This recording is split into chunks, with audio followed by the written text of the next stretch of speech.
Bastante. Cambiamos de tema. El gobierno anunció durante el fin de semana una privatización y anunció una privatización clave del Belgrano Cargas.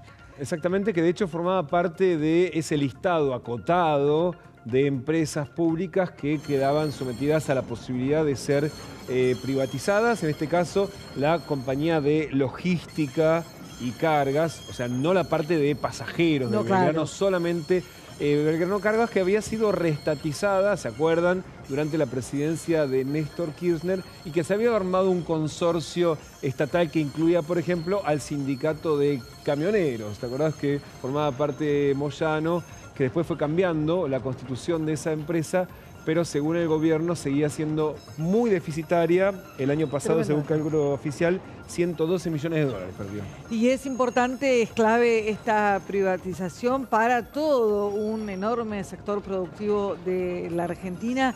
Es casi, podríamos llegar a decir, equivalente a lo que ocurre con la hidrovía. Circula mucha producción a través del Belgrano Cargas desde la provincia de Buenos Aires. Todo el norte argentino de este a oeste está atravesado por los 7.200 kilómetros de vía. ¿Y cuál es el plan acá? Obviamente no entregar a un único concesionario, porque además obviamente hay distintos interesados. Tenés, por ejemplo, toda la región agropecuaria de la provincia de Buenos Aires, pero también tenés la minería en Catamarca, en San Juan, con lo cual hay muchos sectores de distintos producciones de distintas características que están muy interesados en que esto avance, que sea un servicio eficiente, con lo cual ahí seguramente haya licitaciones por tramos y eventualmente cada uno de estos sectores, probablemente las mineras, participen de alguna manera. Todavía es muy embrionario cómo se va a desarrollar.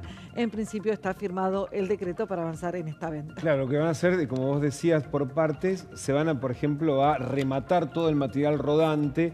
La idea es que lo puedan comprar algunos de los que vayan a concesionar no la vía, sino el recorrido. Claro, esa va a ser parte del negocio.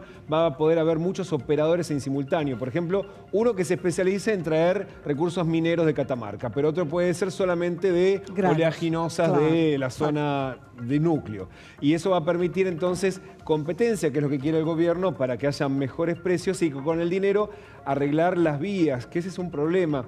Las locomotoras están preparadas para andar a 60 kilómetros por hora y hoy el promedio es entre 15 y 30. Claro. Entonces hace que sea lento, caro y que además haya que emplear a más cantidad de maquinistas, porque no es lo mismo hacer 8 horas que 24 para un recorrido. Entonces tiene que ir varios pares de maquinistas, titular y su suplente, y eso, según el gobierno, termina siendo parte del beneficio que recibe el sindicato. Exactamente, y esto es algo que en definitiva, cuando se habla de mejorar la competitividad, cuando se habla de productividad, es algo que no se ve, que no solemos ver, pero que en definitiva son precisamente estas cuestiones que hacen que se reduzcan los tiempos y se reduzcan los costos, que hacen una economía mucho más eficiente.